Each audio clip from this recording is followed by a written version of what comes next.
Moi, ma relation à tout ce qui est paranormal et tout ça, je dirais que j'ai toujours été un petit peu là-dedans parce qu'en fait, j'ai 2 grandes sœurs et une maman qui ont toujours été un petit peu dans le paranormal. Enfin, ma mère a toujours adoré les films d'horreur, donc forcément, j'ai été un peu là-dedans. Il y a un film qui m'a traumatisée personnellement, c'est La main sous le lit. Je ne sais connais même pas pas, du tout. mais moi non plus, en fait. Je l'ai jamais vu en entier, du coup. Ah oui, d'accord, ok.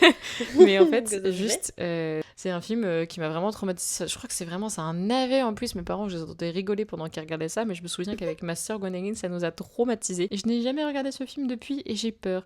C'est vraiment, je crois, une main qui se déplace sous un lit et qui attrape les gens et qui les tue. D'accord, ok. Grosso modo, c'est ça le fil rouge du film. Le synopsis. Ouais, exactement. Le synopsis, pardon, madame, nous sort ces mots scientifiques. Eh oui, pour Il une y a fois des que j'en ai progrès quelques-uns. par rapport au dernier épisode, là. Mon Dieu. J'ai toujours eu envie d'y croire, en fait. Et je crois que j'y crois. Je crois que j'y crois, c'est bien dit ça. Oui.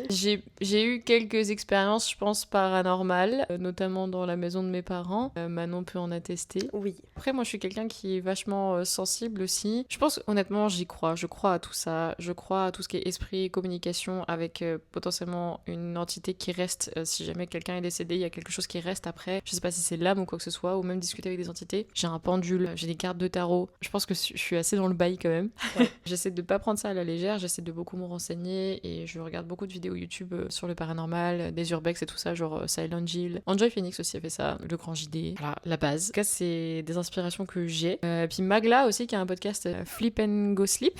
C'est vraiment des histoires un petit peu d'horreur. C'est aussi ce podcast-là qui m'a inspiré et qui m'a poussé à vouloir faire mon podcast. Je pense que ça te plairait beaucoup. Je sais pas si tu l'écoutes. Et en effet, j'ai toujours, je pense, un rapport particulier avec ça. Je me sens assez proche de tout ça. Je me souviens quand on allait visiter des maisons abandonnées à côté de chez mes parents. Je sais pas, il y avait des pièces où je me sentais bien et d'autres pièces où je me sentais pas bien du tout.